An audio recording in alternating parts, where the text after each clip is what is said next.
partai mana yang paling cocok untuk Oh, Jokowi. iya iya. Sebesar 19,1% responden itu menjawab PSI, bro.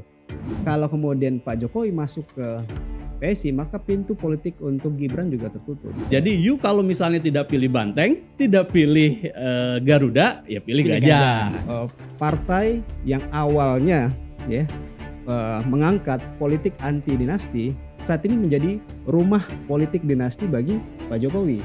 Dukungan Pak Jokowi terhadap PSI ya itu yang lebih banyak untungnya itu adalah PSI, bukan keluarganya Pak Jokowi. Ya. PSI ini udah Jokowi banget nih sama keluarganya. Iya iya iya.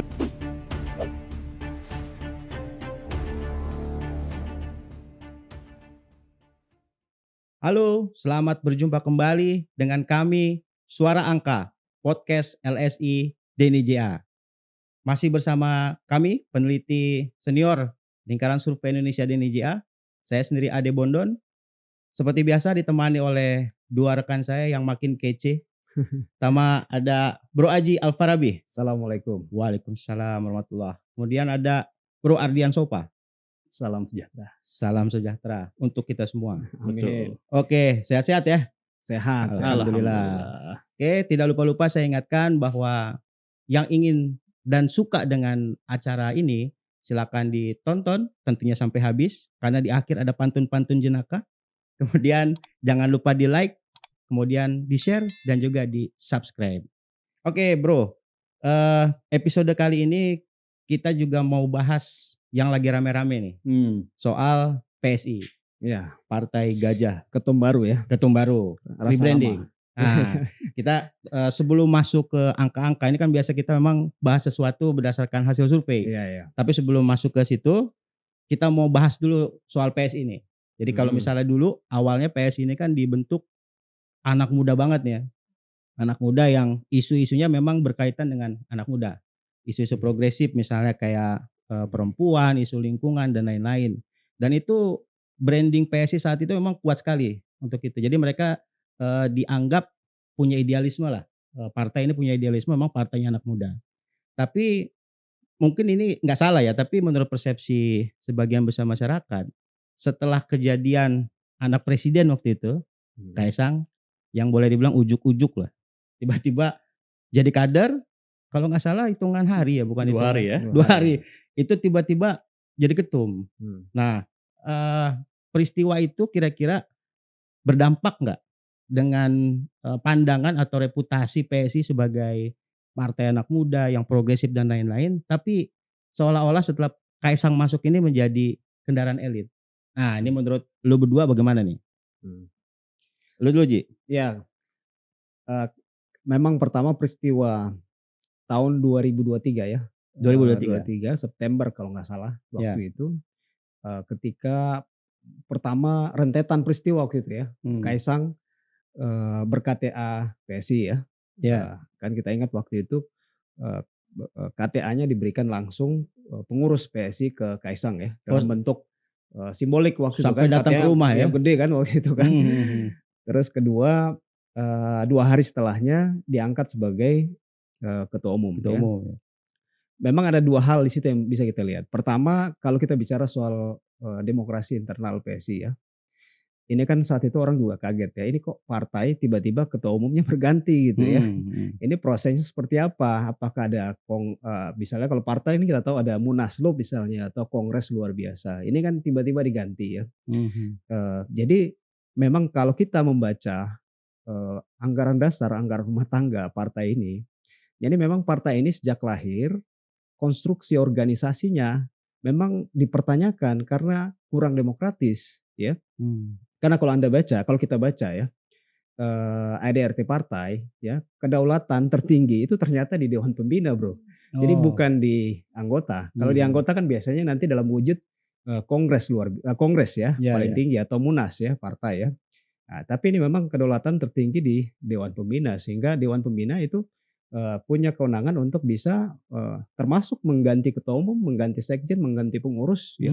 Jadi keputusan tertingginya ada di Dewan Pembina. Kayak perusahaan gitu ya? Iya. Kayak perusahaan punya komisaris ya. Iya, mirip-mirip. Mirip-mirip gitu. ya. Iya. Nah, jadi oleh karena itu kita bisa memahami saat itu tiba-tiba Kaisang menjadi ketua umum ya di tahun 2023 menjelang pemilu saat itu ya. Jadi memang konstruksi organisasi ini sejak awal ya, walaupun mengangkat isu-isu yang demokratis ya, isu-isu minoritas tadi yang lo sampaikan ya, kemudian isu terkait isu misalnya anti korupsi, anti politik lama dan seterusnya. Tapi Progresif memang lah pokoknya. yes, sangat progresif. Tapi di internal partainya memang sudah banyak dikritik orang karena struktur dewan pembina yang sangat berkuasa. Jadi partai ini terlihat sangat sentralistik ya. Itu yang pertama ya. Tapi memang berita baik kalau kita ikuti pemberitaan kemarin beberapa hari yang lalu Kongres di Solo, itu kan katanya ada perombakan besar-besaran ya, termasuk kewenangan dari Dewan Pembina yang sudah diubah. Ya nanti kita lihat sejauh mana nanti kan, kita juga belum lihat seperti apa ADRT terbaru pasca Kongres di Solo. Nah, itu yang pertama. Yang kedua terkait Kaisang. Ini sejak awal kalau kita sekali lagi kalau kita baca, ini pernyataan langsung dari orang dalam ya. Artinya misalnya Pak Jeffrey Giovanni ini kan pendiri PSI ya. Memang sejak awal kalau kita lihat partai ini memang dibentuk ya memang karena ada hubungannya dengan Pak Jokowi saat itu ya. Pak Jokowi baru selesai menang pemilu 2014, dilantik menjadi presiden, kemudian inisiasi partai ini kan muncul saat itu ya. Nah, memang ini adalah kalau kita lihat ya, kalau kita baca keterangan dari PSI, ya memang mereka merespon isu kondisi saat itu di mana terlihat memang Pak Jokowi seorang non partai ya, orang di luar partai itu kesulitan untuk maju padahal populer saat itu. Sehingga mereka menggagas partai ya. Jadi seakan-akan bahwa partai ini memang dibangun oleh orang yang tidak punya nama, bukan siapa-siapa, bukan tokoh saat itu. Tapi sejak awal kita lihat memang partai ini bertujuan untuk menarik Pak Jokowi masuk ke dalam sebagai simbol ya, secara simbolik untuk bisa mendongkrak elektoral partai sebetulnya sejak awal ya. Makanya ketika pemilu pertama yang dihadapi PSI tahun 2019, isu utama yang diangkat kan termasuk isu pro Jokowi ya. Mereka setuju ya, artinya mereka mendukung Pak Jokowi ya, sehingga waktu itu kita lihat misalnya ada beberapa partai juga yang merasa bahwa ini PSI kok bukan koalisi formal pemerintah kok kampanye Pak Jokowi juga saat itu ya. Jadi memang sejak awal kita lihat memang ada upaya PSI untuk menarik ya Pak Jokowi masuk ke dalam simbol elektoral PSI ya. Harapannya tentu jelas ya, mereka ingin bahwa dengan ada simbolik Pak Jokowi di situ ini bisa mendongkrak suara partai. Kotel efek. Ya, ada kotel efek. Jadi memang ada perubahan identitas ya. Selain ya ini yang banyak dipertanyakan orang kalau kita lihat waktu pemilu 2024 ya, ketika Kaisang menjadi ketua umum, kemudian Kongres di Solo, orang mempertanyakan ya bahwa PSI yang sejak awal mengangkat isu bahwa ini adalah partai anak muda ya, mengangkat isu anti politik lama ya, anti oligarki, anti dinasti ya. Jadi berubah menjadi partai yang pro dinasti kan gitu ya. Jadi partai yang awalnya ya mengangkat politik anti dinasti saat ini menjadi rumah politik dinasti bagi Pak Jokowi. Nah, itu kan yang kemudian menjadi kritik saat ini ya, karena Kaisang menjadi ketua umum di tahun 2023 dengan mekanisme seperti itu, kemudian saat ini diangkat lagi menjadi kembali menjadi ketua umum.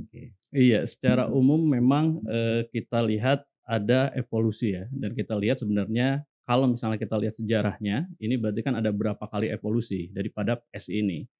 Mulai misalnya kemarin awal-awal ketika memang keluarga katakanlah begitu, keluarga Pak Jokowi belum masuk. Itu kan di awal-awal pendirian. Meskipun juga banyak orang melihat bahwa ya ini juga disiapkan untuk menampung pendukung-pendukung Pak Jokowi. Cuma kan memang ya ada yang berpikir seperti itu, ada juga yang memang berpikir bahwa ini sebagai sebuah partai yang memang murni, awal yang memang ingin berbeda dari partai-partai yang lainnya, sehingga muncullah asalan progresif itu ya. Kemudian evolusi kedua ketika Mas Kaisang misalnya muncul menjadi ketua umum.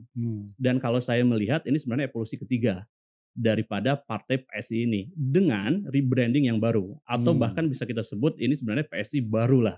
Karena memang mulai daripada logo misalnya yang terutama, kemudian juga ada tagline-nya dia sendiri juga berubah, kemudian juga yang terakhir sekarang ini, betul tadi kata Bro Aji, apakah masuk terhadap politik dinasti atau enggak. Karena ini nanti berhubungan dengan keputusan Pak Jokowi. Apakah masuk dalam struktur partai atau tidak? Betul tadi bahwa misalnya Ketua Dewan Pembina itu mempunyai kekuasaan yang banyak ya. Tetapi kan itu dulu. Tapi kalau sekarang kita lihat bahwa Dewan Pembina nantinya itu di PSI sendiri akan dipilih oleh 5 unsur. Jadi 2 unsur dari struktur DPP, mulai dari Ketua Umum dengan Sekjen, kemudian 2 unsur pendiri, 1 lagi dari perwakilan DPW katanya. Yang itulah nanti menentukan apakah politik dinasti berjalan atau tidak. Tentu kalau misalnya Pak Jokowi menjadi Ketua Dewan Pembina, itu akan menjadi politik dinasti akan semakin kuat. Tetapi kalau misalnya Pak Jokowi ada di luar, tentu ini juga menjadi sebuah harapan baru minimal buat teman-teman PSI yang memperlihatkan sebuah semangat yang baru. Meskipun Pak Jokowi udah berstatement bahwa dia akan bekerja keras itu. Betul, untuk membesarkan bekerja PSI. keras bisa di dalam bisa di luar. Oke. Ketika misalnya beliau di dalam memungkinkan hal yang seperti itu, tetapi kalau misalnya dilihat daripada partai yang progresif tadi dibilang, kemudian juga ingin menjadikan partai ini sebuah partai baru, harapan baru dan sebagainya, tentu hal-hal yang bertendensi untuk menurunkan nilai PSI itu harus dihindari. Ya salah satunya dengan Pak Jokowi misalnya tidak masuk terhadap kursi di struktural itu. Nggak masuk Tentu kalau struktural ya. misalnya membangun itu juga memungkinkan ya. Tapi menarik begini, pertama bahwa PSI ini sebagai sebuah partai baru itu kan bukan partai baru tapi partai yang belum masuk parlemen, Ya. tapi rencana bahwa tahun depan kan targetnya masuk parlemen. Bahkan Pak Jokowi bilang bahwa itu bukan target Terlalu itu udah kecil. harus terlalu Nah, kecil dan terlalu kecil, sebagainya. Kalau misalnya kita lihat sejarah dari PSI ini, tentu partai saya teringat dengan ucapannya Bung Karno. Bung Karno pernah bilang bahwa partai itu harus dipimpin oleh ide, menghikmati ide, memikul ide, dan membumikan ide. Nah, kalau misalnya PSI ini mau besar seperti itu, berarti ide yang harus dimunculkan. Oke. Nah, sekarang ini ide yang muncul pertama kali itu kan PSI Partai Super TBK, Partai Super Terbuka. Dan ini juga menarik. Mengapa? Karena memang sejauh ini, kenapa misalnya orang juga mungkin agak tendensi negatif dari partai politik, itu karena memang ya tidak terbuka, tertutup. Bagaimana sebuah pilar demokrasi yang mengagungkan keterbukaan dan sebagainya, tetapi mekanisme partai sendiri tertutup misalnya. Nah, PSI mau mengambil ceruk itu, satu. Yang kedua, kita juga melihat bahwa dengan logo baru itu juga minimal mengingatkan masyarakat terhadap hal-hal yang sudah yang sudah familiar ya. Kalau misalnya kita lihat di parlemen sendiri, misalnya di Senayan sekarang ya, dari ada 9 partai yang lolos, itu kalau melihat dari logonya itu 2 aja yang menggunakan hewan sebagai lambangnya ya. Ya, satu sebagai kemarin misalnya Banteng PDIP, kemudian juga ada Garuda di Gerindra. Dan kalau misalnya yang lain-lain Tumbuhan. ada juga, tapi kalau yang lain-lain dilihat yang masuk parlemen kan tidak ada lagi binatang, tidak ada lagi hewan ya. Dengan hal ini kan menunjukkan bahwa memang dia coba untuk meraih pasar yang baru nih. Muncul dengan sesuatu yang baru, kemudian juga mengingatkan dengan yang lama sebenarnya. Jadi kalau misalnya tidak pilih Banteng, tidak pilih Garuda, ya pilih gajah. Pilih gajah. Dan jangan lupa juga bahwa gajah ini secara semiotik itu identik dengan misalnya gajah ijazah misalnya kan. Yang kemarin juga Pak Jokowi agak panjang tuh dibicarakan dengan itu. Atau bahkan kalau misalnya mau ditarik lagi dengan UGM itu kan Gajah Mada juga. Jadi gajah ini memang sesuatu yang menarik secara semiotik. Kemudian juga secara simbol juga membedakan dengan yang lain. Dan yang terakhir juga yang paling penting menurut saya, itu minimal gajah itu disukai oleh pemimpin yang ada sekarang, itu Pak Prabowo. Gini bro, kalau kita amati pidato Pak Jokowi kemarin dalam kongres PSI ya, ini kongres pertama loh ya. Betul. Sejak PSI berdiri kan. Baru pertama ini pertama kan. Ya tadi karena proses pergantian pengurus di PSI itu kan atas otoritas dari Dewan Pembina. Jadi ini kongres pertama ya. Jadi kalau kita baca secara cermat pidato Pak Jokowi, memang Pak Jokowi walaupun belum masuk menjadi ke dalam struktur PSI, tapi apa yang disampaikan Pak Jokowi ini seakan-akan memang beliau adalah pendiri partai, beliau adalah Dewan Pembina partai gitu kan. Jadi beliau menyampaikan mulai dari arah partai ke depan seperti apa, bahwa tadi mungkin belum 2029 tapi nanti 2034 ya. kemudian di tahun 2027 nanti kita harus sudah selesai melakukan konsolidasi dari level wilayah, level kabupaten, level sampai ke level paling bawah ya. Kemudian bicara tentang filosofi, logo partai dan seterusnya. Jadi memang seakan-akan inilah partai miliknya Pak Jokowi gitu ya. Walaupun secara formal belum masuk. Ya, ya. Nah, yang kedua kalau kita bicara perubahan logo ya, ini memang PSI adalah partai yang kalau kita lihat pengalaman partai-partai yang lain, perubahan logonya nggak signifikan. Ya Golkar misalnya dari Orde Iya. Baru ke Reformasi itu Masih tetap sama-sama masih beringin ada ya? pohon beringin gitu, ada perubahan-perubahan sedikit lah Iya, iya. ya. P3 misalnya kan ada perubahan juga, perubahan logo. Nah, ini kan memang perubahan logo yang signifikan ya, dari logo bunga mawar putih kan, kemudian Iya, ke jadi gajah. Mawar itu Iya. berduri Nah, kan. itu dia. Jadi Jadi melukai itu. itu masalah mungkin filosofinya memang belum pas ya. Ya, Tadi ya. mungkin bisa juga masuk ke. Tapi kita mungkin nggak boleh terjebak dalam perdebatan logo simbol Ya, ya. ya. Tapi dari sisi identitas partai, kita sepakat memang partai ini sebagai ya ini kan kita bagian dari kalangan muda ya. Kita melihat bahwa ketika awal muncul PSI ini memang ada harapan yang muncul dari banyak anak muda karena sebetulnya PSI mampu membranding identitas partai sebagai partai anak muda ya. Fokus pada isu-isu yang minoritas ya, isu-isu yang penting ya, soal pluralisme, soal minoritas, anti korupsi dan lain. Cukup menonjol saat itu ya, secara isu ya, secara narasi. Tapi narasi ini kan kemudian hilang ya kalau kita lihat ya. Ketika PSI mulai terlalu menonjolkan figur Jokowi saat itu ya. Dan kita lihat memang ini adalah langkah pragmatis PSI ya. Betul. Mungkin PSI menghadapi kenyataan bahwa memang harus pragmatis juga dalam menghadapi pemilu, bahwa isu-isu itu mungkin tidak laku dijual ke masyarakat ya. Narasi-narasi itu mereka sadar bahwa itulah isu yang segmented ya. Memang sejak muncul ya kita kan di sebagai pollster dan konsultan politik ya, kita bisa melihat bahwa isu yang diangkat oleh PSI ini memang isu yang sangat segmented ya. Artinya berapa persen sih pemilih yang concern terhadap isu-isu ini? Karena isu-isu yang sangat segmented, sifatnya ya mungkin nggak banyak populasi yang fokus pada isu itu ya. Iya, iya. Sehingga ketika kemudian mereka konsisten mengangkat isu ini, kita melihat bahwa memang ini ada keyakinan ideologis yang kuat di internal PSI ya. Tapi ini kan kemudian berubah ya. Tiba-tiba yang kemudian muncul yang banyak ditonjolkan adalah faktor Jokowi. Ya. Inilah langkah pragmatis kalau kita lihat ya. Oleh PSI. Tapi itu boleh dibilang berhasil nggak nih? Karena kalau lihat data ya, data ini belum masuk survei nih. Kalau kita lihat datanya di hasil pemilu 2019, ini datanya kalau nggak salah ini perolehan suara ini meskipun memang belum masuk ke DPR RI, ini kan suara sahnya dapat sekitar 2 juta sekian, 1,89% waktu itu secara nasional. Nah kemudian di 2024 dengan pola tadi berubah itu, yang tadi idealis akhirnya sudah Jokowisme banget gitu, itu memang naik menjadi 4 ribuan, jadi 2 kali lipat. Kalau dipersentasekan itu sekitar 2,81%. Nah ada kemudian kenaikan. Ya meskipun belum masuk ke DPR RI ya, tapi kalau dilihat provinsi ini juga menarik nih. 2019 waktu itu kursi PSI di DPRD itu jumlahnya ada 13 tersebar di 6 provinsi. Nah yang menarik karena mungkin isunya progresif, isu anti diskriminasi dan lain-lain, itu mayoritas memang provinsi-provinsinya yang ada kursi dari PSI-nya itu di provinsi-provinsi besar sama provinsi-provinsi boleh dibilang minoritas secara agama ya. Nah ini kita lihat misalnya di Jakarta, kalau Jakarta kan memang rural ya, banyak kalangan di sini. Kemudian di Bali misalnya, terus NTT, kemudian Sulawesi Utara. Nah kalau kita lihat ini kan minoritas-minoritas. Tapi di 2024 ternyata naik ya. Naik jumlah kursinya di level jadi provinsi lokal ya, kita bicara provinsi. Kursinya jadi 33 tersebar di 15 provinsi.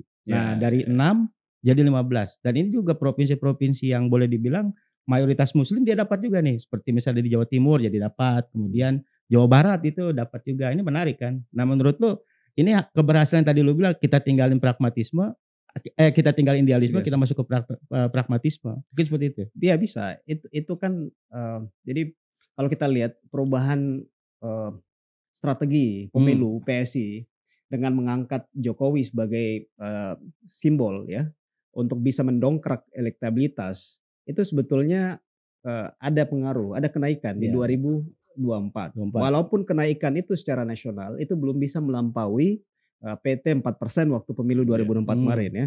Pertama kalau kita lihat memang terlambat juga sebetulnya ya masuknya Oke. Kaisang sebagai Ketua umum. ketua umum. 3 bulan aja Ya, dia. memang itu kan tujuannya adalah memperkuat brand Jokowi ya. Dari yang sebelumnya ideologis ke biologis kan Biologis gitu kan. ya. Yang sebelumnya hanya menempatkan Jokowi sebagai ideologi menjadi biologis karena masuknya Kaisang. Tapi Kaisang masuk di September 2023 ya saat proses pentahapan pemilu sudah berjalan, bahkan DCS dan DCT mungkin sudah selesai disusun ya. Jadi Iya, iya. Kaisang masuk dengan struktur yang sudah lengkap sebetulnya. Jadi nggak bisa punya keleluasaan. Yang kedua, kalau kita lihat saat itu Pak Jokowi juga tidak maksimal untuk melakukan endorsement terhadap PSI ya karena keterbatasan secara etik, keterbatasan secara aturan, sehingga kita lihat gesturnya aja Pak Jokowi yang saat itu kelihatannya mendukung PSI ya. Nah, sehingga memang secara nasional itu tidak maksimal ya untuk naik. Tapi memang ada kenaikan kan dari Ada 1,8% naik ke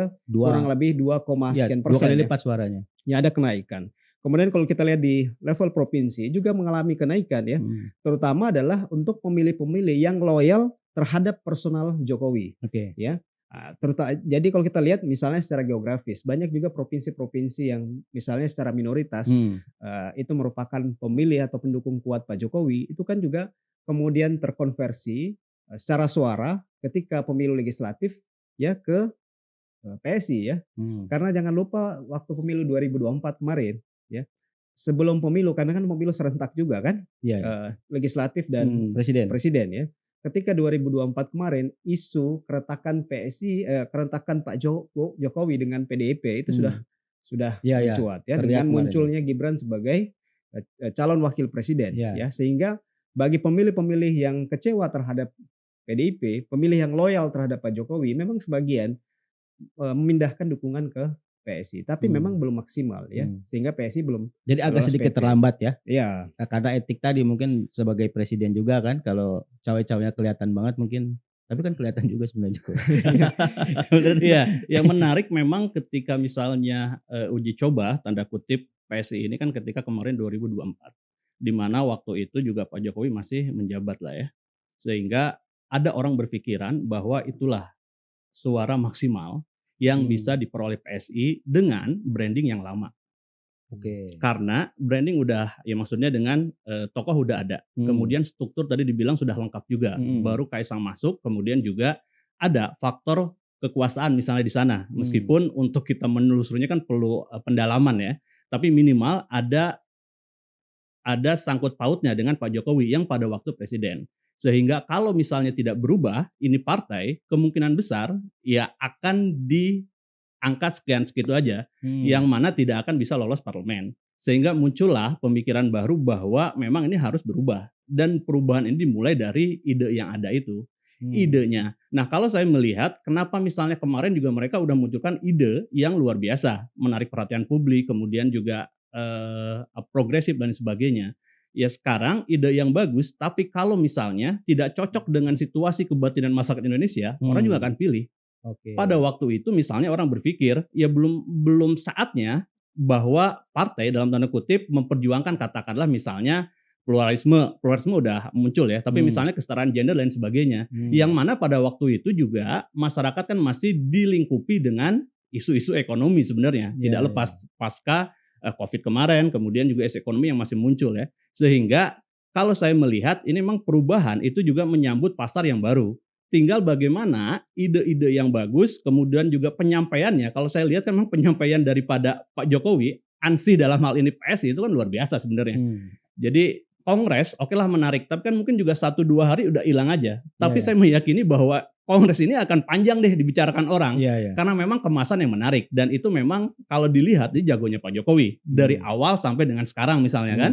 Bagaimana ketika misalnya dulu kalau misalnya kita bayangkan orang tidak ngeh dengan SMK misalnya, mobil ya. Tapi beliau waktu itu ketika di Solo, dia memandikan SMK dengan cara pemandian yang seorang mau menikah gitu. Orang dianggap itu menyalahi keyakinan dan lain sebagainya. Ya oke lah orang berdebat seperti itu, tapi minimal dia dapat secara exposure. Dan ini juga yang didapatkan oleh Pak Jokowi sekarang ini, exposure itu. Tinggal bagaimana sekarang pertanyaannya, ide yang dikeluarkan oleh PSI itu sesuai dengan situasi kebatinan masyarakat Indonesia. Karena kalau misalnya tidak sesuai, yang terjadi ya seperti yang sekarang-sekarang ini, bahwa dia oke lah ada kenaikan tetapi belum cukup untuk bisa melampaui 4%. Ya. Sehingga PR ke depan menurut saya pribadi misalnya ya lebih kepada yang tadi Pak Karno bilang itu, bahwa dipimpin oleh ide. Siapapun yang ada di sana. Siapapun yang ada di sana, kemudian bagaimana dia menghikmati ide itu, dalam artian bahwa ide itu tentu juga ada pro kontranya ya, tapi bagaimana bisa mengambil hikmah dari pro kontra itu, kemudian bagaimana memikul ide, karena ide itu juga suatu hal yang berat ya. Ketika misalnya ide itu besar, kemudian juga pasti juga ada halang-halangan dari yang lain-lain, sehingga pada akhirnya bisa membumikan, dan ketika membumikan itu pada akhirnya bisa menaikkan suara daripada PSI. Tapi kalau kita lihat kongres kemarin, Ya. salah satu ide yang dimunculkan waktu kongres itu soal partai super Terbuka. TBK. Sistem pemilihannya itu. Super terbuka ya. Ya kalau soal e-voting ya itu juga sebetulnya terobosan ya. Menarik itu. Menarik terobosan, walaupun kata orang ya udah tahu juga siapa yang terpilih gitu ya. Minimal secara legal formal ya. Nah kita nggak tahu kan prosesnya iya. seperti apa. Justru gitu lebih ya. tertutup itu Dan ya. bahkan kalau kita lihat ada data hasil provinsi ya. Coba nanti kita cross check lagi ya. Di Jawa Barat itu ternyata yang menang bukan Kaisang loh.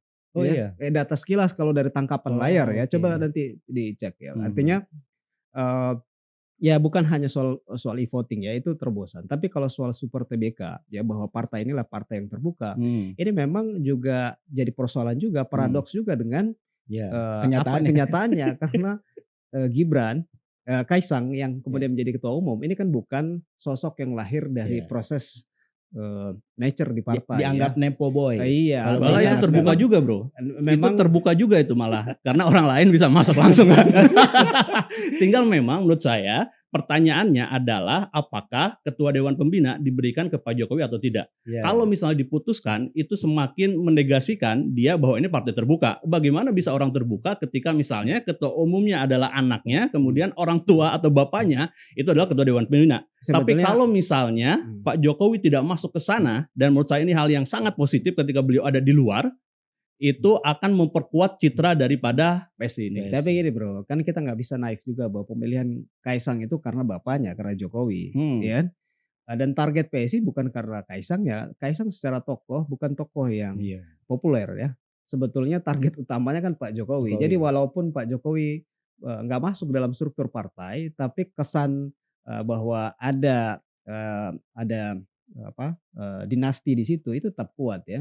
Dan ketika Pak Jokowi kemarin muncul mendukung PSI, artinya menyatakan bahwa akan secara full mendukung PSI, bekerja keras untuk PSI, ya itu maknanya ke sana juga. Ini karena anaknya makanya didukung kan. Kenapa sebagai mantan seorang presiden banyak partai yang lain sebetulnya, ya. Jadi kalau kita lihat memang banyak kritik, salah satunya ya terkait dengan identitas semangat PSI. Ini karena posisi ketumnya itu ya. Ini yang kemudian menjadi banyak kritik dari publik. Tapi yang menarik ini, kita punya data survei nih. Oke. Nah, data survei Juni kemarin ya masih oke nih. Jadi kalau kita tanya ke responden itu, kira-kira menurut mereka partai mana yang paling cocok untuk Jokowi? Iya. Sebesar 19,1% responden itu menjawab PSI bro. Nah ya di bawahnya ada Partai Demokrasi Indonesia Perjuangan PDIP 15,6%. Kemudian Gerindra 14,4% dan Golkar 12,4%. Tapi pertanyaan kita ini kan ya mungkin publik juga bertanya kan, meskipun ini publik menilai bahwa ini cocok sebetulnya ya sama Jokowi mungkin karena sejarah tadi ya dan juga Kaisang udah pernah jadi ketua umum sebelumnya. Nah menurut lu berdua kenapa yang diambil sama Jokowi ini PSI ini? Kan boleh dibilang meskipun ini masih kecil ya, nggak punya kursi di DPR, kemudian juga perolehan suara juga belum signifikan, nggak sampai 3% gitu. Nah, apakah cuma memang PSI yang bisa diambil? Karena partai-partai lain nih kan ada tuannya, udah punya bohir masing-masing mungkin.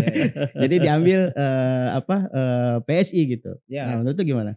Yang pertama jelas ya, karena kalau partai yang lain ini ibarat Pak Jokowi masuk ke rumah kontrakan ya, karena bukan rumahnya sendiri kan. Iya. Kalau numpang ini, dia ya. Kalau ini PSI, ini partai yang tadi kita diskusi bahwa sejak awal ini memang partai dikonstruksi untuk menarik keluarga Jokowi masuk. Ya, jadi kita melihat bahwa Pak Jokowi merasa lebih nyaman kalau di PSI ya, karena ya sekarang apalagi Kaisang menjadi ketua umum di situ ya. Nah, itu yang pertama. Yang kedua, kalau kita lihat dari angka survei bahwa ada 19,1% publik menyatakan bahwa partai yang paling cocok untuk Pak Jokowi adalah PSI. Ini menunjukkan sebetulnya bahwa dari sisi level persepsi, PSI mampu membangun persepsi publik bahwa partainya Pak Jokowi adalah PSI. Iya, iya. Gitu loh ya. Tagline mereka kan Joko Isbo itu. Oh iya, itu yang kan nomor 15 kemarin kan. ya, waktu pemilu kemarin Pemilu ya. kemarin, Jadi ya. mereka mampu dari sisi level persepsi secara simbolik itu mampu membuat persepsi publik bahwa partainya Pak Jokowi dan keluarganya Pak Jokowi adalah PSI. Bahkan kalau kita lihat kan angkanya bahkan di atas PDIP ya, Iya, partai yang PDIP. memang sejak lama Pak Jokowi bernaung ya, bahkan masih ketika menjadi wali kota ya waktu itu, Ya. kemudian menjadi gubernur dan presiden selama 2 periode ya. Jadi secara dari level persepsi kita bisa mengatakan bahwa PSI telah berhasil membangun image bahwa PSI adalah partai yang kemudian menjadi yang mewarisi ya ideologinya Jokowi. Nah itu satu. Yang kedua, kita harus lihat juga angka ya, ada 32,5% pemilih atau responden yang tidak menjawab ya, tidak tahu, Tidak tahu dia jawab, jawab ya. ya. Artinya bahwa memang ini sebetulnya ada ruang ya, ada ruang yang masih kosong ya. Karena kita survei ini kan kita ambil di Juni ya, awal Juni 2025. Ini Iya. sebelum Kongres ya. Sebelum ada statement Pak Jokowi akan mendukung full ya. Nah, tapi sebetulnya kalau kita berimajinasi ya, kalau kita sebagai ya kita seakan-akan sebagai di orang internal PSI ya, sebetulnya sikap Pak Jokowi saat ini sikap yang minimal yang mereka harapkan ya. Karena mungkin bagi PSI lebih menguntungkan bagi PSI kalau Pak Jokowi kemudian masuk ke dalam struktur partai. Oke. Ya. Karena itu kemudian makin menguatkan asosiasi. Jangan lupa bahwa saat ini ya PSI mengandalkan ya atau berharap masa depan elektoralnya pada sosok yang sudah selesai masa elektoralnya atau itu ya. sudah selesai puncak elektoralnya itu Iya, Pak iya. Jokowi. Bukan mengandalkan nasib elektoralnya pada sosok yang sedang tumbuh atau sosok yang sedang berkuasa. Ya.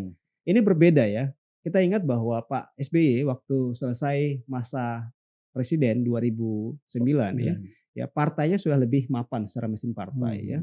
2014 ya. 2014. 2009 dia masih rising star. Iya, pemenang pemilu saat itu 20,9% ya. Nah, ketika selesai ya, presiden yang sudah selesai ya, memang masih ada sisi simboliknya, masih kuat pengaruh elektoralnya, tapi tidak sekuat waktu beliau berkuasa gitu ya. Nah, jadi kalau kita lihat ya, publik akan tetap, apalagi kalau Pak Jokowi di luar ya, publik tetap akan melihat sosok ketua umumnya Iya, Kaisang. nggak bisa dipisahin. Iya, jadi kalau kredibilitas ketua umumnya tidak dibangun, ya ini juga akan jadi problem ya. Apalagi Pak Jokowi sudah selesai masa presidennya ya. Nah, jadi kalau kita lihat memang secara dalam level persepsi sudah berhasil.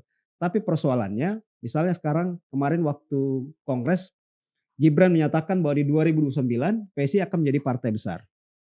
Ya, kita bisa menyatakan bahwa itu nyaris mustahil ya. 2029 PSI akan menjadi partai yang besar ya, atau Pak Jokowi kemudian kan merevisi bukan 2009, 2034 ya. Karena kotel efek kalau kita belajar dari pengalaman pemilu kemarin, contoh 2024 ya.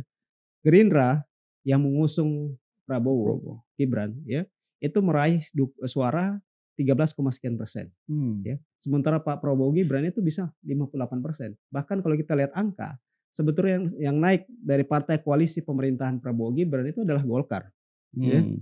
Ya. Gerindra naik tapi naik nggak nyampe 1% bro. Golkar ada kenaikan cukup signifikan ya, dari awalnya sekitar 12% naik ke 15%. Menang banyak. Iya, Golkar menang banyak gitu ya. Jadi walaupun Gerindra adalah partai yang terasosiasi kuat dengan sosok Prabowo ya.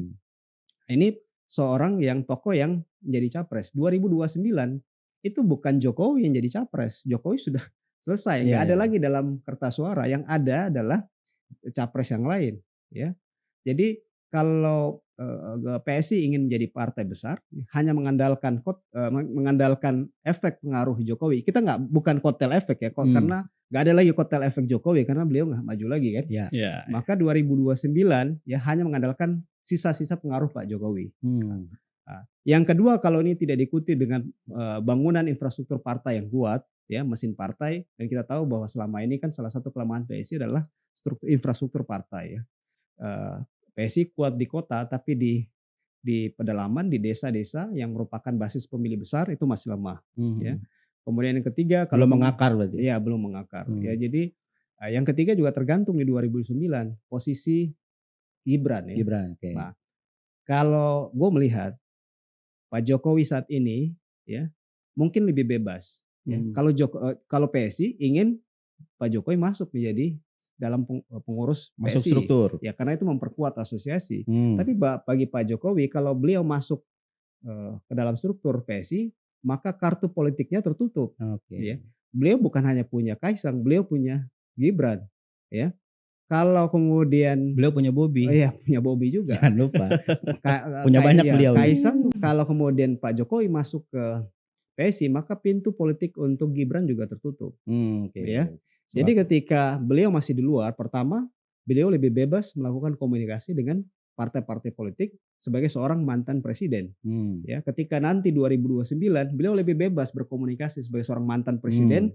Ya, bawahan-bawahan beliau dulu yang mungkin masih menjadi ketua umum bisa diajak ngobrol, masih nyambung karena nggak punya partai gitu. Tapi kalau udah lebih strategis iya, begitu. kalau kemudian sudah punya brand PSI lebih sulit. Ya, yang kedua, posisi politiknya Gibran. Ya, kalau Gibran kemudian masih kosong, ini kan lebih leluasa Gibran untuk bermanuver di 2029. Jadi sarannya Bro itu, apakah Pak Jokowi ideal masuk struktur partai atau tidak? Ya kalau untuk kepentingan partai, kalau gue sebagai orang PSI, ya harus masuk dong. Pengennya masuk pasti. Ya, masuk lah. Tapi kalau misalnya melihat asosiasi. Kepentingan bangsa, ya kalau memperkuat asosiasi. Sebenarnya nggak bangsa juga sih. Oh, enggak. Kepentingan Atau Gibran, kalau kepentingan Bobi kan. Makanya iya. dukungan Pak Jokowi terhadap PSI, ya itu yang lebih banyak untungnya itu adalah PSI, bukan keluarganya Pak Jokowi sebetulnya. Ya, setuju. Karena ini partai yang betul. Artinya Pak Jokowi akan menopang lajunya atau lajunya elektabilitas PSI ya, walaupun belum teruji juga, kita lihat 2029 nanti ya. Karena ya tadi gue bilang kalau 2029 partai besar nyaris mustahil. Jadi kalau kita lihat dari sisi masuknya Pak Jokowi ya, ini mungkin bisa mengangkat paling maksimal PSI menjadi partai papan tengah. Itu juga sudah sangat minimal maksimal ada itu. kursi lah di DPR RI ya. Itu sangat maksimal ya. Tapi dalam level yang moderat ya mungkin ya di atas 4%, 4-5% itu sudah cukup. Ya, kalau jadi partai papan tengah butuh upaya yang lebih serius. Dari sekedar pengaruh Pak Jokowi. Iya, menarik sebenarnya ketika ada pertanyaan mengapa Pak Jokowi pilih PSI dibandingkan dengan yang lain. Tadi sebenarnya udah dijelaskan panjang lebar ya oleh Bu Raji, dan gua ya relatif setuju lah dengan hal-hal yang tadi penjelasan itu ya. Tapi kalau misalnya dilihat kacamata yang agak lebih besar, ini saya melihat atau gua melihat dalam konteks ini Pak Jokowi ini sekarang dalam tahap legacy builder, bukan power seeker. Jadi memang tahapnya beliau udah sampai sana sebenarnya. Karena ya apalagi sebenarnya partai politik didirikan misalnya udah jadi presiden. Oke lah, misalnya sekarang udah ada anaknya yang menjadi wapres. Tentu juga harapannya kan ya bagaimana menolakkan itu ya. Tetapi minimal dengan pilihan terhadap PSI, selain yang tadi disebutkan, ini juga sebenarnya legacy dari Pak Jokowi. Dia dalam tahap ini untuk menciptakan ya legacy itu ya, warisan terhadap anak cucunya dan sebagainya lah ya. Bukan lagi mencari kekuasaan itu. Dia men-challenge dia seperti itu. Men-challenge seperti itu. Tapi bukannya jadi, kalau cerita sukses ya, dia jadi builder. Tapi kalau misalnya gagal, jadi kuburan dia sendiri. Saya juga nah, persoalan. Kalau misalnya gagal, minimal orang melihat bahwa beliau sudah berusaha. Tinggal memang kan sebenarnya pertanyaannya adalah apakah dia masuk terhadap struktural atau tidak. Kalau saya sebagai seorang, ya kita sama-sama dibesarkan di konsultan politik misalnya, ini lebih ideal, tadi setuju dengan Bro Aji, bahwa beliau tidak harus masuk terhadap struktural partai. Mengapa? Karena ini memperlihatkan kepada publik bahwa ide yang dibawa sebagai partai super terbuka itu terlampaui. Yang kedua juga sebenarnya apa yang ingin dia cita-citakan, bahwa generasi muda misalnya memimpin dengan Mas Gibran masuk menjadi wapres, itu juga memperlihatkan konsistensi daripada ide dia misalnya. Nah, bagaimana kalau misalnya dia masuk sementara anaknya itu juga menjadi ketua partai? Ideal ketika misalnya dia sendiri melepaskan baik Wapres ya, Hmm. kemudian juga terlebih di partai ini dia melihatkan bahwa ya udah Kaisang silahkan bergerak sebagai anak muda yang dipercaya, tidak lagi diembel-embeli oleh Pak Jokowi misalnya. Kemudian Pak Jokowi posisinya di mana? Kalau saya melihat Pak Jokowi akan lebih ideal misalnya menjadi the wise man behind partai. Jadi memang menjadi seorang yang kalau misalnya di guru silat itu sensei atau apalah gitu. Jadi memang berada di luar tapi tetap memberi masukan-masukan. Sehingga itu juga akan diterima Tuturi publik. Handayani. Tuturi Handayani. Sehingga itu juga akan diterima publik sebagai wah ini benar-benar partai yang memang terbuka. Ya. Oh partai yang memang progresif. Ide-idenya meskipun sampai sekarang kan ide-idenya untuk ide besarnya kan belum muncul. Ini baru teaser awal juga. Ya, Satu. tapi- Yang kedua menarik juga bro. Ketika kita lihat angka-angka yang ada. Betul tadi disebutkan PSI 19,1 orang mengasosiasikan misalnya partai yang cocok untuk presiden. Tapi jangan lupa juga ada PDIP juga 15,6 Ya. di angka yang tidak terlalu jauh beda sebenarnya, Ya, 4%-an ya. tipis. Kemudian juga ada Gerindra juga Ya. 14,4%. Kalau di PDIP kita wajar karena Pak Jokowi sendiri kan 23 tahun di PDIP tanda kutip tidak masuk juga. Kemudian juga di Golkar 12,4 sehingga dari angka-angka ini sebenarnya bayangkan setuju sama Bro Aji tadi ketika dia dikotak ke PSI bagaimana suara-suara orang yang katakanlah misalnya merasa bahwa Pak Jokowi ini harusnya di Golkar atau di Gerindra atau di PDIP misalnya. Tentu bisa jadi mereka akan lari ya. Tapi kalau misalnya beliau ada di luar, ini hal yang positif. Toh juga yang menyatakan tidak jawab ada 32,5%.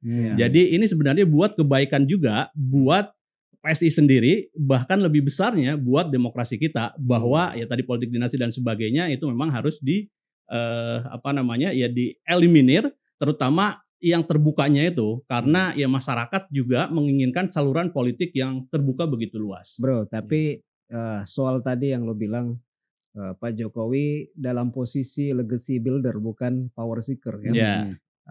Tapi sebetulnya salah satu kritik publik ya, terutama di masyarakat perkotaan kalau kita lihat menjelang pemilu kemarin, ini kan terkait dengan tadi bahwa itu bisa juga dianggap sebagai power seeker ya. Ketika pertama Kaisang menjadi ketua umum di PSI ya. Kemudian kedua Gibran menjadi wakil presiden. Ya. Jadi itu kritik yang kemudian muncul ya waktu itu ya, bahwa itu satu. Yang kedua bahwa kita lihat sebetulnya Pak Jokowi juga dalam posisi sadar betul bahwa ketika beliau selesai yang pernah kita bahas kemarin tanpa ada struktur partai, maka posisinya ya, bahkan kalau kita lihat beberapa pemberitaan sebelumnya seakan-akan beliau kan ditinggal oleh partai politik ya. Ini karena memang presiden sudah selesai ya, kekuasaannya nggak ada ya, kekuasaan politiknya. Beda kalau kemudian beliau punya partai yang minimal level menengah ya, atau bahkan partai besar, maka kekuatan kontrolnya masih ada. Nah, saat ini kalau kita lihat PSI ya, kalau kemudian masih mengandalkan Pak Jokowi, ini sampai kapan kita lihat masa tumbuhnya ya? Mungkin 2029 adalah masa akhir. Kalau masih mengandalkan PSI tanpa membangun kredibilitas Kaisang ya secara personal ya sebagai ketua umum saat ini, atau bahkan atau mungkin Gibran sebagai karena kita juga belum tahu apakah Gibran akan masuk ke PSI ya. Kalau tanpa ini ya, walaupun memang ini juga ada problem ya soal isu-isu yang awal ketika muncul ya sebagai ketua umum partai kemudian sebagai wapres, ini kan ada problem yang kemudian secara etis dikritik oleh banyak pihak ya.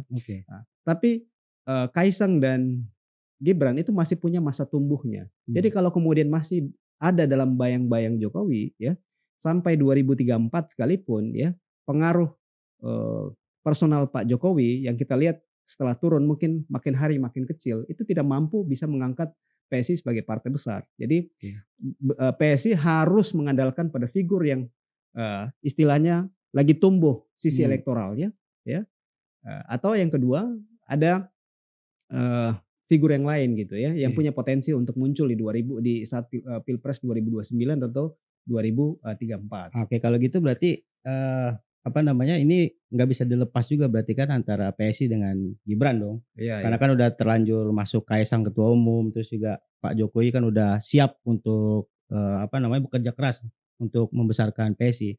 Nah, yang menarik ini Gibran ini kan sekarang kalau lu tadi bilang yang tumbuh, ini bisa jadi kita bilang sosok yang tumbuh juga sekarang.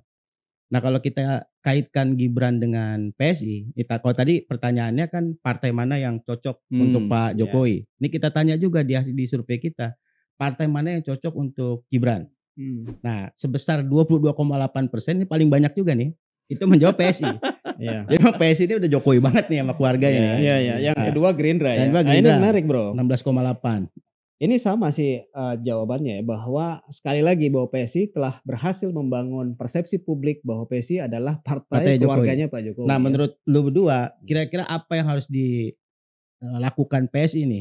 Kan target kalau ketumnya kan bilang 2029, tapi direvisi kan sama Pak Jokowi 2034. Nah supaya nggak jadi partai pelengkapnya tanda kutip nih, sekarang apa yang perlu dilakukan sama PSI? Yang pertama tantangannya adalah pemilu 2029 ya. Tantangan pertamanya adalah apakah ya misalnya Gibran ya kembali menjadi wapresnya Pak Prabowo. Itu pertama, pertanyaan pertama. Atau yang kedua, apakah PSI akan mendukung Prabowo sebagai calon presiden? Nah, ini juga akan menjadi penting bagi arah maupun potensi elektabilitas PSI ya.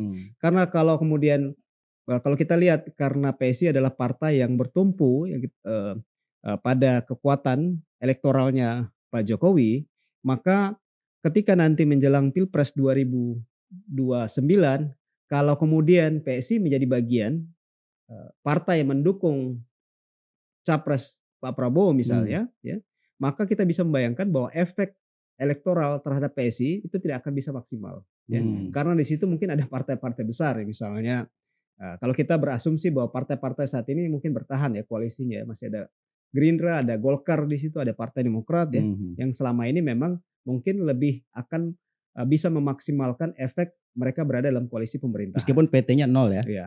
Kecuali memang Gibran kembali menjadi cawapresnya Pak Prabowo dan Gibran masuk melalui PSI. Nah, ini juga panjang juga pasti secara simulasi politiknya, karena belum tentu partai-partai yang lain itu akan menerima Gibran sebagai calon wakil presiden, apalagi datangnya dari PSI ya. Karena mereka pasti partai bermasalah kecil iya, dan ya mereka semua ingin berebut efek kotel efek dari Pak Prabowo ya sebagai bagian dalam koalisi pemerintahan. Nah, kalau kita membayangkan bahwa misalnya Gibran kemudian tidak dipilih sebagai cawapresnya Pak Prabowo misalnya, tapi PSI kemudian bergabung menjadi partai yang juga mengusung Pak Prabowo, maka ini juga akan lebih rumit lagi ya. Ya, artinya posisi elektabilitas PSI itu nggak bisa didongkrak secara maksimal. Ya.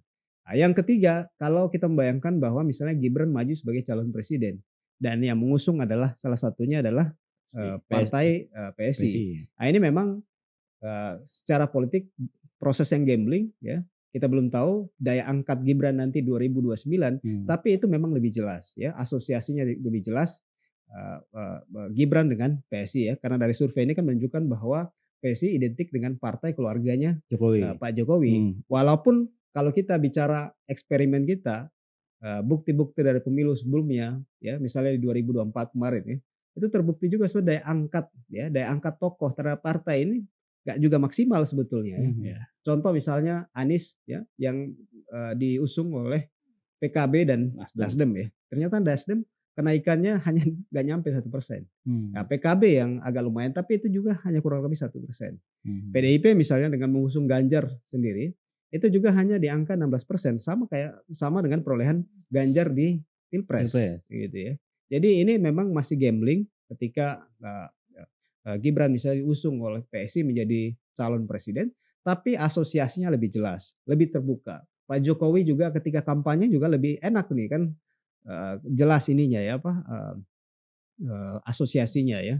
Walaupun mungkin nanti akan muncul berbagai isu, tapi minimal kejelasan dari sisi karena ini pemilu serentak, jadi kotel efek dari Gibran, kalau Gibran punya potensi elektoral itu bisa kemudian mengangkat PSI secara maksimal. Top, Iya. ada komentar? Pertama bahwa antara partai dengan tokoh, kalau gue lihat itu lebih kepada simbiosis mutualisme. Bahwa partai sendiri butuh tokoh untuk bisa membesarkan misalnya. Kemudian tokoh sendiri butuh partai juga dalam berbagai konteks buat wadah, kemudian juga buat lain sebagainya. Tinggal memang sekarang ini kalau misalnya lihat dari PSI sendiri ya sebenarnya antara tokoh dengan partai itu kan udah ada kesesuaian nih. Dalam artian bahwa kepentingan partai juga ada, dia dapat tokoh, yang punya tokoh dia ada partai juga ada. Sehingga match kan. Tinggal pertanyaannya apakah ini akan menjadi besar atau tidak. Tadi sudah kita bahas sebenarnya. Kemudian kalau misalnya digabungkan dengan Gibran, kira-kira seperti apa? Betul bahwa ini nanti akan menjadi kompleksitas yang muncul baru lagi. Karena tadi setuju bahwa ketika misalnya Gibran didorong oleh partai, PSI terutama dalam hal ini, tentu juga partai-partai yang lain itu akan juga berebut. Kira-kira ya tidak maulah kalau misalnya PSI yang mencalonkan dan sebagainya. Sehingga dalam konteks ini mungkin posisi daripada Pak Jokowi yang nanti pada akhirnya sebagai penghubung di antara pada partai yang ada ini. Sehingga balik lagi sebenarnya kalau misalnya idealnya ada di mana, Pak Jokowi menjadi the wise man aja di belakang partai yang ada. Sehingga dia tidak tersekat oleh kepentingan yang tanda kutip di PSI. Kemudian Gibran seperti apa? Kalau kita lihat bahwa Gibran ini sebenarnya posisi sekarang ini kan udah luar biasa menjadi wakil presiden sebenarnya. Kalau misalnya dalam lingkup yang lebih kecil kan ada bupati, kemudian juga wakil bupati misalnya, atau kota, wali kota dengan wakil wali kota, atau gubernur, wakil gubernur. Dan seringkali pertarungan ini juga muncul, pertarungan ya. Tapi kalau misalnya di presiden sekarang kan kelihatan persaingan ya. Tapi kalau misalnya di level lebih kecil, itu kan seringkali permunculan bahwa gubernur tidak akur dengan wakil gubernurnya karena nanti wakil gubernurnya berpotensi untuk maju. Begitu juga bupati, begitu juga wali kota kan. Sehingga dalam konteks ini tentu dilihat juga oleh Mas Gibran, Mas Wapres ini kira-kira potensi kedepannya itu akan seperti apa. Sehingga dalam posisi ini tentu beliau sendiri bisa memposisikan diri atau istilah sederhananya kan kerjakan PR-mu. Jadi kerjakan PR-mu itu jangan juga melebihi wewenang-wewenang yang dia lakukan sebenarnya. Jadi misalnya sekarang masuk tiba-tiba PSI, wah itu udah secara sederhana itu akan kacau balau. Tapi kalau misalnya dia berfokus terhadap PR-nya dia, apa sih PR-nya dia? Yang membantu presiden dalam kebijakan maupun keputusan-keputusan penting misalnya. Tinggal dia eliminir, tinggal dia dikumpulkan gitu ya. Apa kebijakan-kebijakan presiden kemudian dia coba masuk chip in ke sana. Sehingga dia itu akan dilihat bahwa memang juga wapres yang tanda kutip bekerja gitu. Kalau misalnya sekarang ini seakan-akan tidak dilibatkan gitu ya, ada orang yang banyak tidak dilibatkan dan sebagainya, apakah itu menguntungkan Gibran atau tidak? Secara sederhana di berbagai daerah itu pada akhirnya kalau misalnya di framing untuk keuntungan Gibran juga bisa. Bahwa dia misalnya tidak diberikan keleluasaan, kemudian tidak diberikan wewenang, tidak diberikan tugas yang pada akhirnya juga menguntungkan buat Gibran sendiri. Sehingga memang dalam konteks ini yang perlu dilakukan Gibran adalah bagaimana dia mengerjakan PR-nya tanpa dia melihat ke masuk partai mana dan sebagainya. Meskipun tadi banyak partai-partai ya. Nah kemudian di mana posisi Pak Jokowi nih? Kan anaknya dia dua, bukan hanya Kaisang tapi juga ada Gibran yang sekarang jadi wapres. Dalam konteks ini Pak Jokowi akan lebih positif mungkin di publik ketika dia menjadi power behind the throne. Jadi ya dia kekuasaan bayangan di belakangnya tanpa harus terlibat ya.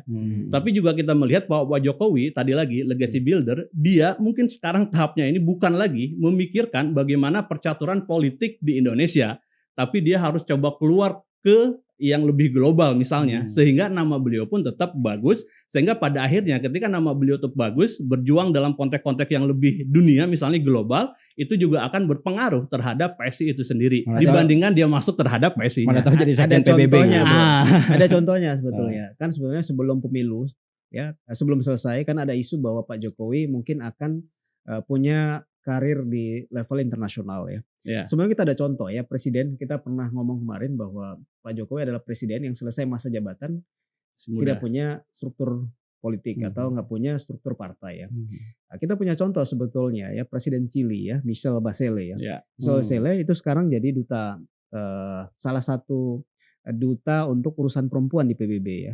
Artinya dia 2 kali menjadi presiden Chili ya, tidak punya partai politik, dari non partai juga, kemudian terpilih menjadi presiden, tapi setelah selesai dia memilih untuk berkarir di internasional. Itu sebetulnya panggung yang bisa menjadi alternatif buat Pak Jokowi ya. Ada panggung internasional sehingga memang masih hidup panggung simboliknya Pak Iya, Jokowi. perjuangan buat Nah, bangsa tapi yang masih memang hidup. persoalannya kita berhadapan dengan real politics. Hmm. Pilihan itu kalau gue melihat itu pilihan yang peluangnya kecil, di bawah 50% dipilih oleh Pak Jokowi. Kenapa demikian? Karena sekali lagi saat ini ada 2 anaknya yang masuk ke gelanggang politik ya.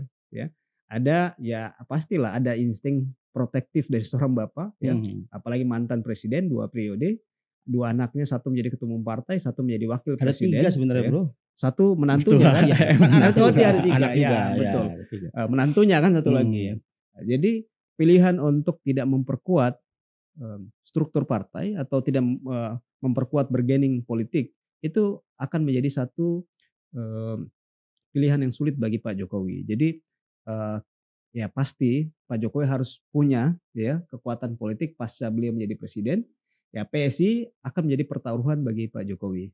Karena ketika 2029 nanti misalnya partai ini tidak maksimal secara elektoral, maka orang bisa mengatakan bahwa reputasi Pak Jokowi hancur juga ketika 2009. Nah, jadi kalau kita lihat, walaupun naiknya suara PSI bukan semua tergantung pada Pak Jokowi, karena Pak Jokowi adalah tokoh yang sudah selesai sekali lagi, nggak punya lagi kotel efek di 2029 ya. Jadi banyak faktor lah, masalah kesiapan mesin politik PSI juga penting, bagaimana mereka mengelola isu juga penting. Bagaimana taktik mereka dalam pemilu 2029 terkait capres, cawapres juga penting. Tokoh-tokoh juga nanti mungkin pengaruh ya. Iya, jadi ini pertaruhan besar bagi Pak Jokowi. Ya, memang pilihan yang sulit karena sekali lagi bahwa Pak Jokowi terlambat untuk menyiapkan medan politiknya pasca menjadi presiden. Terakhir Sob, ada pernyataan? Iya, pertama bahwa betul sekarang ini Pak Jokowi dihadapkan dengan berbagai pilihan. Sehingga memang PR-nya di Pak Jokowi juga ya. Kira-kira beliau memilih yang mana di antara pilihan-pilihan itu. Tapi kalau misalnya dilihat daripada track record Pak Jokowi, ini kan beliau ini sesuatu yang hal yang baru ya. Hal yang baru misalnya ya orang seringkali bilang bahwa Pak Jokowi ini dalam pertarungan politik nggak pernah kalah misalnya. Iya. Oh, menang terus dia. Menang terus. Ya. Sehingga memang tapi katanya bro, setiap orang tuh ada jatah kalahnya itu. Ada jatah kalahnya. Tinggal di mana kan? Tinggal di mana. Sehingga memang pertarungannya sekarang ini akan lebih maksimal ketika energinya misalnya diarahkan terhadap Indonesia yang lebih luas misalnya, menjadi baba bangsa misalnya kan, tidak lagi masuk terhadap real politik yang tadi Bro Aji sebutkan. Apakah itu juga langsung membatasi beliau terhadap akses kedua anak ini? Tentu juga tidak. Bahwa secara pemikiran-pemikiran politik tentu juga bisa ditelurkan, tentu juga bisa diarahkan terhadap baik ketiga anaknya ini ya, kira-kira seperti apa. Sehingga dengan dia katakanlah aktif di dunia internasional, itu bukan berarti juga ajaran-ajaran dia itu hilang begitu aja, tapi juga ide-idenya itu juga masuk terhadap menjaganya dia, protektifnya dia terhadap anaknya juga muncul. Sehingga kalau misalnya ini terjadi, tentu efek daripada dunia internasional yang dia bangun misalnya itu juga akan berefek juga. Dibandingkan misalnya dengan dia langsung turun lagi ke gelanggang yang memang ya baru lagi. Ya saya meyakini bahwa Pak Jokowi memungkinkan untuk hal itu dan mungkin juga bisa menang gitu ya, ngelihat dari track record dia. Tetapi energinya dia akan lebih bermanfaat mungkin buat masyarakat Indonesia ketika ada perjuangan-perjuangan yang dilakukan di level global. Dan ini mungkin menjadi ya legasinya Pak Jokowi nantinya, yang ketika beliau di sana kita memakini bahwa beliau ini tokoh politik yang jago lah ya, sehingga energinya ini diarahkan ke arah sana. Yang ini biarkanlah dia membuka kesempatan kepada anaknya untuk ya unjuk diri juga. Jangan sampai juga terus dibayang-bayangi oleh Pak Jokowi. Pak Jokowi ringnya udah berbeda nih. Ring tinjunya udah berbeda sehingga dia ada ring baru, kemudian yang ring bawah ya tetap anaknya yang bertarung di sana, dia sebagai pelatih, tidak masuk terhadap ring yang ada. Karena ketika misal dia masuk ring menjadi 2 orang misalnya, ya lawan pun menjadi 2 orang juga, partai-partai dan sebagainya. Jadi main Smackdown bukan tinju lagi. Smackdown lagi bukan tinju lagi. Sehingga ketika dia masuk ke yang lebih kecil, tentu juga ini ya menambah beban pikiran dia juga. Kemudian juga ya saya meyakini bahwa dia bisa berhasil, tetapi akan lebih bermanfaat misalnya ketika dia membawa isu kebangsaan misalnya di level global, sehingga Indonesia sendiri bisa di mata Indonesia semakin kuat lagi. Dikit terakhir ada? Ya. Ini persoalannya. Dikit ya waktu udah ini ya bro. Itu kesempatan itu kan harus diberikan oleh presiden terpilih kan. Iya. Artinya kalau mau aktif di level global ya, itu penting sebetulnya. Tapi sekali lagi bahwa real politicsnya berbeda ya. Kita memang itu ideal sebagai seorang mantan presiden, tapi kita melihat real politics saat ini berbeda, dan apa yang kemudian terjadi di Solo itu menunjukkan bahwa Pak Jokowi sadar betul bahwa real politicsnya itu memang harus seperti itu ya. Oke. Ini waktu Ada lagi? Enggak. habis. Terakhir Tadi- pantun aja ya. Enggak, di awal gue bilang tonton sampai habis. Iya. Daging semua kan ini. Iya, iya, Nah, iya. nggak rugi kalau nonton sampai habis. Iya. Jadi kita tadi belum kita ucapin Kaisang. Selamat Mas ya. Kaisang selamat sudah terpilih jadi ketua umum PSI yang baru. Semoga bisa menjalankan amanah dan juga bisa membawa partai PSI ini jadi lebih besar ya. Iya. Insya Allah. Iya, iya. Ini pantunnya belum bikin. Siap-siap, cakep ya. Jalan-jalan ke Jababeka. Cakep. Jangan lupa membeli sawi. Cakep. Katanya PSI partai super terbuka. Tapi kok kayak milik Pak Jokowi. Terima kasih.